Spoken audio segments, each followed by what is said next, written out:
Hello students, in today's class we are going to discuss atomic number. Atomic number, it is represented by the letter capital Z.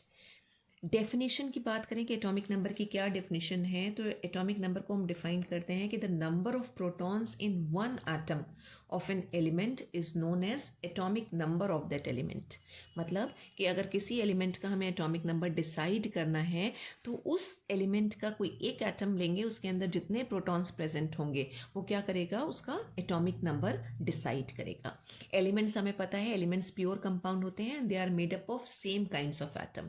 तो जितने भी atoms होंगे same element के, right, all the atoms of the same element will have the same number of protons in their nuclei, right? तो जब भी atomic number की हम बात करते हैं तो एटॉमिक नंबर को हम किससे डिसाइड करते हैं कि उसमें कितने प्रोटॉन्स प्रेजेंट हैं। फॉर एग्जाम्पल अगर हम कार्बन की बात करें, कार्बन, तो कार्बन का अगर हम बात करते हैं तो कार्बन में कितने प्रोटॉन्स हैं, 6 प्रोटॉन्स, राइट। तो एटॉमिक नंबर कितना होना चाहिए, यानी Z ऑफ कार्बन कितना होना चाहिए, it should be equal to 6. Why 6? Because carbon contains 6 protons. Therefore, we can write atomic number of an element. अगर किसी भी एलिमेंट का हमें एटॉमिक नंबर निकालना है, that will be equal to number of protons. Number of protons in one atom of that element. One atom of that element. Elements के atomic number unique होते हैं। यूनिक का मतलब क्या हुआ, कोई भी ऐसे हमारे पास 2 डिफरेंट एलिमेंट नहीं होंगे जिनके एटॉमिक नंबर सेम हो। पीरियोडिक टेबल में हमें पता है कितने टोटल एलिमेंट्स हैं हमारे पास, 118। तो जितने भी एलिमेंट्स हैं जब हम उनके एटॉमिक नंबर्स देखेंगे तो सबके एटॉमिक नंबर डिफरेंट आएंगे, राइट। जैसे हाइड्रोजन का 1 है तो हीलियम का 2 है, लिथियम का 3 है और बेरिलियम का 4, बोरॉन का 5, सबके एटॉमिक नंबर डिफरेंट है। तो इसका मतलब क्या हुआ कि कोई भी 2 एलिमेंट के एटॉमिक नंबर सेम नहीं होते हैं, राइट। और इन सब में अगर एटॉमिक नंबर चेंज हो रहा है तो इसका मतलब क्या चेंज हो रहे हैं, number of protons.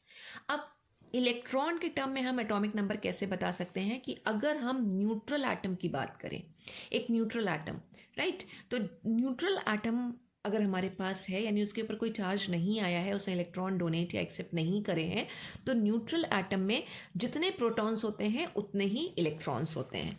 In a neutral atom number of electrons will be equal to number of protons, और नंबर ऑफ प्रोटॉन्स किसके बराबर हो जाएंगे, Z के। इसका भी अगर हम एग्जाम्पल लें, फॉर एग्जाम्पल अगर हमसे पूछा जाए नाइट्रोजन में कितने प्रोटॉन्स हैं, राइट, तो नाइट्रोजन के हम एटॉमिक नंबर की बात करेंगे, नाइट्रोजन का एटॉमिक नंबर होता है 7। तो नाइट्रोजन में प्रोटॉन कितने आएंगे, 7। और अगर इलेक्ट्रॉन पूछे जाएं, इलेक्ट्रॉन कितने होंगे, तो वो भी कितने होंगे, 7। क्यों, क्योंकि यहाँ पे हम नाइट्रोजन एटम की बात कर रहे हैं, नाइट्रोजन एलिमेंट की बात कर रहे हैं और न्यूट्रल है। आयन अगर इसने बनाया होता तो डेफिनेटली नंबर ऑफ इलेक्ट्रॉन इसके डिफरेंट होते, लेकिन नाइट्रोजन एटम की बात हुई थी तो जितने प्रोटॉन्स हैं उतने ही इसके अंदर इलेक्ट्रॉन्स भी होंगे। अब एक और इम्पॉर्टेंट चीज़ कि केमिकल रिएक्शन में जब एलिमेंट्स आपस में कंबाइन करते हैं स्टेबिलिटी के लिए, जब वो आपस में कंबाइन करते हैं तो नंबर ऑफ प्रोटॉन्स कभी भी चेंज नहीं होते हैं। नंबर ऑफ प्रोटॉन्स जो हैं वो कांस्टेंट रहेंगे, राइट। क्या चेंज होता है, चेंज होते हैं नंबर ऑफ इलेक्ट्रॉन्स। तो यानी अगर हमारे पास जैसे सोडियम है, सोडियम की अगर हम बात करें, सोडियम एटम, राइट, तो सोडियम एटम इसका एटॉमिक नंबर कितना होता है, 11, राइट। अगर इसका एटॉमिक नंबर 11 है तो उसमें प्रोटॉन कितने होंगे, 11, और इलेक्ट्रॉन कितने होंगे, 11। लेकिन अगर इसने किसी रिएक्शन में पार्टिसिपेट किया है तो ये सोडियम का कैटायन बनाएगा, ये आयन बना लिया, Na+ आयन या कैटायन का फॉर्मेशन किया है। तो Na+ के फॉर्मेशन में सिर्फ नंबर ऑफ इलेक्ट्रॉन्स चेंज हुए हैं, इसने एक इलेक्ट्रॉन डोनेट किया है, इसका एटॉमिक नंबर अभी भी 11 है, प्रोटॉन भी इसमें अभी भी उतना ही है 11। प्रोटॉन का कोई गिव एंड टेक कभी भी नहीं होता केमिकल रिएक्शन में। लेकिन अभी अगर हम इसमें इलेक्ट्रॉन की बात करें तो इलेक्ट्रॉन कितने रह गए, 10। क्यों 10 रह गए, क्योंकि यहाँ पे हमें Na के ऊपर एक पॉजिटिव चार्ज दिख रहा है, और पॉजिटिव चार्ज तभी आता है जब कोई एटम अपने इलेक्ट्रॉन डोनेट करता है, और वो जब डोनेट करेगा तो कैटायन बनाता है। कितने इलेक्ट्रॉन्स डोनेट किए, वो वो ये बताता है यहाँ पे कितने यूनिट पॉजिटिव चार्ज है। यहाँ पे एक ही यूनिट पॉजिटिव चार्ज है, इसका मतलब इसने एक इलेक्ट्रॉन डोनेट किया, तो 11 - 1 हमने किया तो कितने इलेक्ट्रॉन्स आ गए, 10 इलेक्ट्रॉन्स। तो ये सारी चीज़ों को अगर हम समराइज करें तो एटॉमिक नंबर हमें कौन कौन सी इंफॉर्मेशन प्रोवाइड कर रहा है। एटॉमिक नंबर हमें दो चीज़ें बताता है। नंबर वन, वो ये बताता है, एटॉमिक नंबर वो ये बताता है कि एक एटम जो है, किसी भी एलिमेंट का जो एक एटम है उसमें कितने प्रोटॉन्स प्रेजेंट हैं।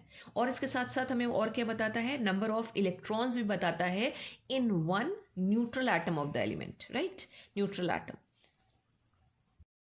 और फॉर्मूला लिखने के लिए और बहुत सारी चीज़ों के लिए आपको एटॉमिक नंबर लर्न होने चाहिए, ठीक है। पहले भी ये बात हो चुकी है कि आपको एटलीस्ट फर्स्ट 20 या फर्स्ट 30 एलिमेंट्स के एटॉमिक नंबर पता होने चाहिए, क्योंकि बिना एटॉमिक नंबर के आप डिस्ट्रीब्यूशन ऑफ इलेक्ट्रॉन नहीं लिख पाएंगे। अगर आपके पास इंफॉर्मेशन नहीं है कि एक पर्टिकुलर एटम का एटॉमिक नंबर कितना है, एलिमेंट का एटॉमिक नंबर कितना है, आप डिस्ट्रीब्यूशन ऑफ इलेक्ट्रॉन नहीं लिख पाएंगे और फिर आप वैलेंसी का कैलकुलेशन नहीं कर पाएंगे।